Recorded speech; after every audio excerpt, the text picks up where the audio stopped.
नमस्कार दोस्तों। कैसे हैं आप? उम्मीद है अच्छे ही होंगे। दोस्तों, हमारी आज की कहानी का शीर्षक है पगड़ी का मोल। दोस्तों, ये कहानी संत कबीर जी के ऊपर बेस्ड है। संत कबीर जी का नाम किसने नहीं सुना। एक बार कबीर जी ने बड़ी कुशलता से एक पगड़ी बनाई।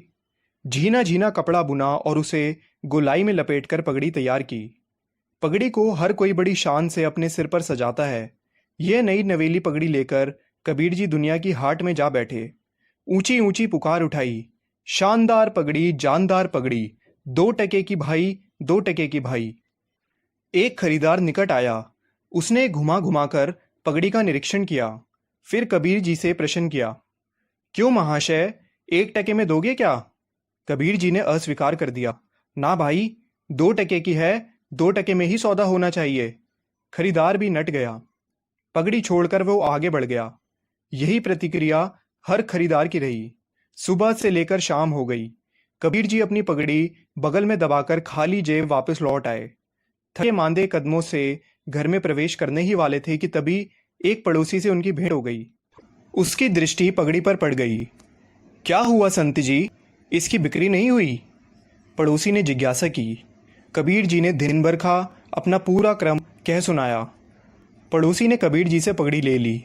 आप इसे बेचने की सेवा मुझे दे दीजिए, मैं कल सुबह ही बाजार चला जाऊंगा। अगले दिन सुबह कबीर जी के पड़ोसी ने ऊंची ऊंची बोली लगाई, शानदार पगड़ी, जानदार पगड़ी, 8 टके की भाई, 8 टके की भाई। पहला खरीदार निकट आया। बोला, बड़ी महंगी पगड़ी है, दिखाना जरा।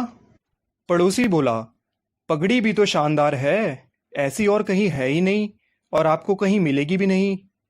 खरीदार बोला, भैया ठीक ठीक दाम लगा लो।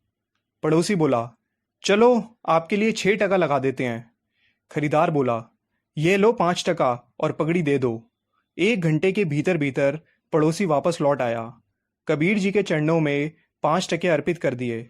पैसे देखकर कबीर जी के मुख से अनायास ही निकल पड़ा, सत्य गया पाताल में, झूठ रहा जग छाए, 2 टके की पगड़ी 5 टके में जाए। दोस्तों, यही इस जगत का व्यावहारिक सत्य है। सत्य के पारखी इस जगत में बहुत कम मिलते हैं। संसार में अक्सर सत्य का सही मूल्य नहीं मिलता, लेकिन असत्य बहुत ज़्यादा कीमत पर बिकता है।